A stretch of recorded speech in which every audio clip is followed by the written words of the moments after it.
5 conseils pour acheter du vin. Quand on n'est pas féru d'énologie, il n'est pas facile de choisir la bonne bouteille pour une occasion. Si vous ne savez jamais quel vin choisir pour faire un cadeau ou pour boire lors d'un repas de fête, voici 5 conseils pour acheter du vin sans se tromper.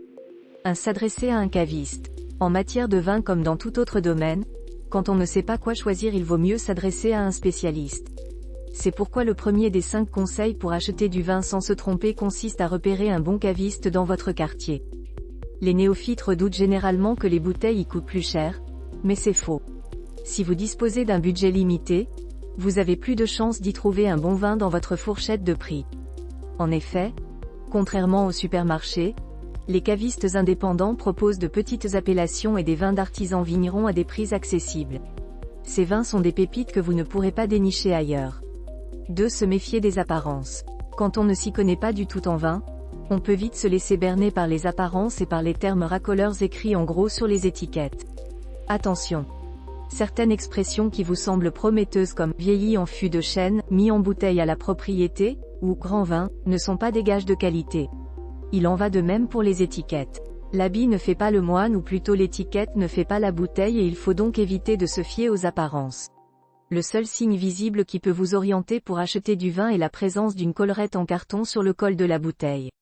Cette collerette indique que ce vin a été testé et apprécié par des connaisseurs.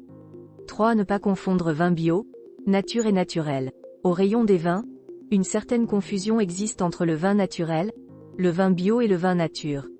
Dans les 3 cas, les vignes ont été cultivées sans pesticides et les vignerons ont cherché à limiter l'usage du soufre. Le soufre est un antioxydant qui peut provoquer des maux de tête quand il est utilisé à forte dose. Cependant, ces 3 expressions ne sont pas équivalentes. Un autre conseil pour acheter du vin consiste donc à bien faire la différence entre les 3.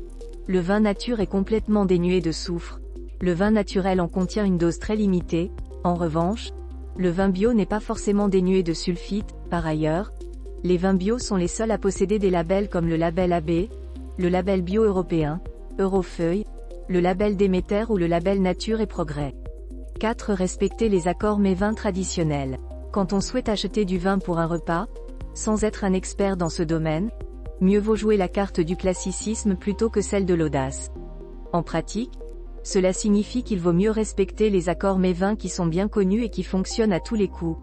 Du muscadet avec des huîtres, du vin blanc sec avec des fruits de mer, du vin blanc ample avec de la volaille, du rouge tannique avec du bœuf ou du canard, du vin doux naturel avec un dessert au chocolat, avec le fromage.